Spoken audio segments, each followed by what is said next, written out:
Hello, everyone. My name is Violet Reveira. I'm a psychologist and I work out of Montreal, which is in Quebec, Canada. I am extremely happy to be here presenting on Adapt Your Life, a video about the psychology of eating. I do have a YouTube channel, Mind Blowing Health and Wellness with Violet, where I talk to people about how our physical and mental health come together to create our overall feeling of well-being.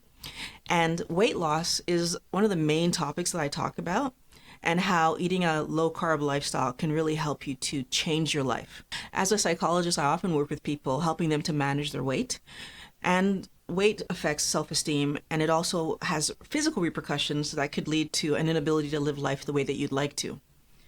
Today, we're going to talk about some of the psychological factors that go into what we eat and when we eat. And I want to start off just by talking about what affects our decision to eat.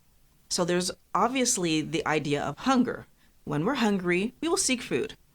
But then under the idea of hunger, we have, why are we hungry? There's a physiological need that our body has to fuel itself and to build itself. And that's the primary reason that any person should be seeking food. This is a very basic biological drive that we have. We want to fuel ourselves. And when it comes to the flavor of the food, if we are in a situation where we are ill, if we're in a situation where we are starving, the flavor of the food drops dramatically in importance. We will eat what we need to eat to stay alive. When we are in a position where we are doing very well, we become a bit more picky in the way that we eat.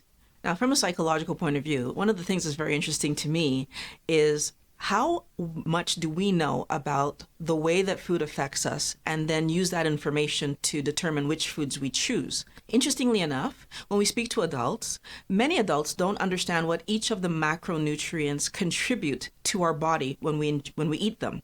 So when we're talking about understanding how food affects us, on a very basic level, if we don't even know why I would eat protein, what is it giving to me, then how can I be sure I'm making a good choice about when I choose to eat protein and then what kind of protein I'm eating? At this point in time, we have continual access to food, which means that we can be choosy. It means that we have this ability to decide to eat what tastes good and is fun over eating what is the most nutrient dense and will get us the furthest, because we don't have to think about going far with food. In our history, we had to eat a meal and know that it would carry us through for maybe a few days. But today we can eat a meal and know that it only needs to carry us through for a few hours. And that changes the way that we approach food, which could then impact the quality of body that I'm building going forward. People like to feel safe and secure. And in order to feel safe and secure, you need to feel like if the information that you're using to make the decisions that you're making in life are coming from good sources. We've been taught from a very young age to seek professionals to know what to do. We've been taught from a very young age that our government is here to protect us and will give us good information. So what happens when the professionals and the government are not necessarily giving us the best quality information when it comes to our health? We make mistakes. One of the issues that affects the way that we see people reacting psychologically to food is that the professionals are telling us information about food that's slightly skewed, slightly incorrect. So first, we have the government saying that grains are heart healthy. We have the government telling us that we should be having 45 to 55% carbohydrates in our daily intake of food. And one of the things that's problematic with that is that it doesn't take into consideration what carbohydrates does in our bodies and how most people, this is most people, react to carbohydrates, because we're all human and carbohydrates affect us a certain way. Okay, so how does carbohydrates affect us? Because if I don't know that piece of information, then I can't make a good decision for myself about what I'm doing next. Insulin is the hormone that tells us to store fat, because insulin is the hormone that allows us to moderate how much carbohydrates are floating around in our blood. If you have too much sugar in your blood, you're in a situation where your blood is becoming at a level where the sugar in it is toxic, and that could cause death.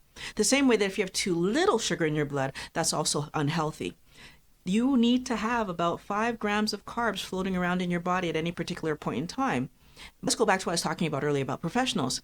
It's not unusual to have a doctor tell you that if you want to manage your weight, what you need to do is eat a balanced diet and exercise more. And the issue that often comes up is, what's a balanced diet? If you go to a good doctor who's giving you really good information, they're going to tell you, well, you need to cut down on your sugar. And that's terrific. The issue that I have is that when I speak to most of my clients, it's rare that when the doctor says cut down on your sugar, the doctor follows that up with an explanation of what sugar is. So when I talk to people in my office about what the doctor is recommending, or the nutritionist is recommending, or even what other psychologists have recommended to them, what I quickly learn is that, yes, they were told to cut down on their sugar.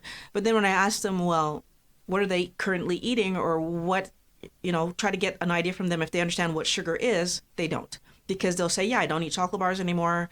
I don't eat cookies anymore. I don't eat chips, or I've cut out all the junk food. But then when you talk to them about French fries, when you talk to them about potatoes, when you talk to them about rice, when you talk to them about pasta and bread, they're still eating those things. Why? Because those things are not actually seen as junk food. Those things are not seen as high in sugar, even though they are. One of the issues is, if I don't have good information, I won't be able to do the thing to help myself to be healthy. No matter how much I'm trying to invest in better health, I can only invest in health as far as the information I have allows me to go. So I want everyone to understand that one of the ways that we do better in life is to seek good information. So the fact that the majority of people who are currently trying to lose weight are still on either the standard American diet or a low-fat diet helps us to understand why we are not accomplishing the weight loss that we're trying to accomplish. It's impossible to accomplish good weight loss if you're still allowing yourself to eat a high amount of carbs, because, as I just explained, high carbs causes us to have more insulin, and more insulin causes us to store away the sugar, because sugar is not safe to have in our bloodstream. So how does sugar get stored? It gets stored away as fat. If we don't understand that piece of information, then we don't understand why we continue to gain weight, even though we feel like we're doing all the things we need to do to lose weight. Because what happens when we find out that sugar and carbohydrates are two words for the same idea? And when the doctor tells us to take sugar out of your life, what they're really saying is lower the amount of carbohydrates that you're eating. And now that means we need to look at all the foods that contain carbohydrates. Well, when we do that, we recognize that there are sugars in most foods. So we're talking about bread, we're talking about pasta, we're talking about rice and all grains, we're talking about cookies, cakes, and all the things we already knew. And then we're talking about nuts, and we're talking about cheese. And so all of a sudden, well, how do I do this? So that's where I feel like information really matters, because often I will hear people say that they've been told that they need to take sugar out of their life. And that's a bit of a very misleading statement to say to someone, because the idea that you're going to take all sugar out of your life is not likely. What you can do, though, is lower the amount of sugar that you have in your life. And so that means you can do a low-carb lifestyle, which is 125 grams of carbs or less, if I'm remembering my numbers correctly. Or you can do a ketogenic style lifestyle, which is 50 grams of carbs or less. Now, part of what you want to do is you want to ask the right questions, and you want to inform yourself so that you know what you're trying to accomplish.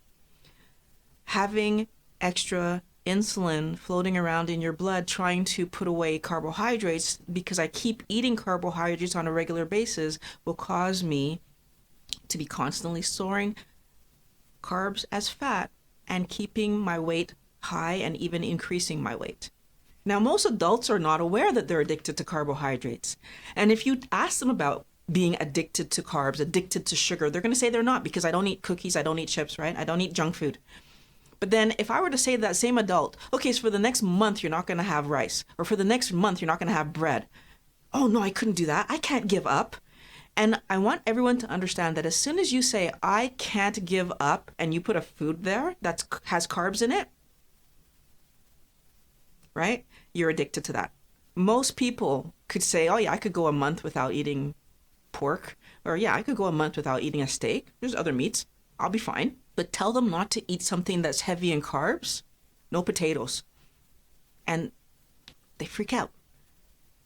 And they don't recognize that that's a sign that you're actually addicted to that food. When it comes to why we eat, we need to understand that we eat the main reason because we're hungry and our body needs fuel to keep us alive and to build itself. So that is the main reason that any person should ever touch food. But when it comes to the psychological side of why we eat, we need to understand that it has a lot to do with flavors and tastes and that dopamine hit that we sometimes get from sugar. And so if we don't understand that that's happening, we will allow ourselves to continue to chase sugar. You would just rather be more aware of how many carbs you're having and make sure that an addiction to carbs is not created or maintained, then doing a ketogenic lifestyle will really help with that, because when you do a ketogenic lifestyle, all cravings tend to go away. So all carb cravings tend to go away.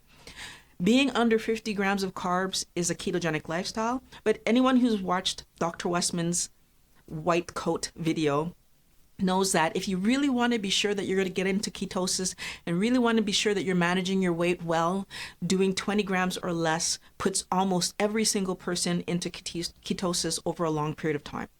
And so basically, if you do that, what you're helping yourself to do is to make sure that your body is able to use the carbohydrates that you eat and store the minimum amount of carbohydrates necessary. On Mind Blowing Health and Wellness with Violet, I like to make sure I tell people that you need to have good information if you want to make change in your life, because it's not about just wanting something. You need to take action for it to happen. And the only way you can take good action is to have good information, a good plan for yourself. That's the way that you're going to make changes that are going to last well into the future. I want to say thank you to Adapt Your Life for letting me present to you guys. I really hope that you guys enjoyed this video, because it's my goal in life to help as many people as I possibly can. And it was a pleasure to get a chance to talk to you guys about psychology, how it affects eating, how it affects health, how it affects the choices that you're going to make. I want you guys to make good choices to have a happy, healthy life long term. So that means that the things we do today lead us towards how we're going to be in the future. So thank you very much for watching. Hopefully I get to talk to you guys again. Have a good rest of your day.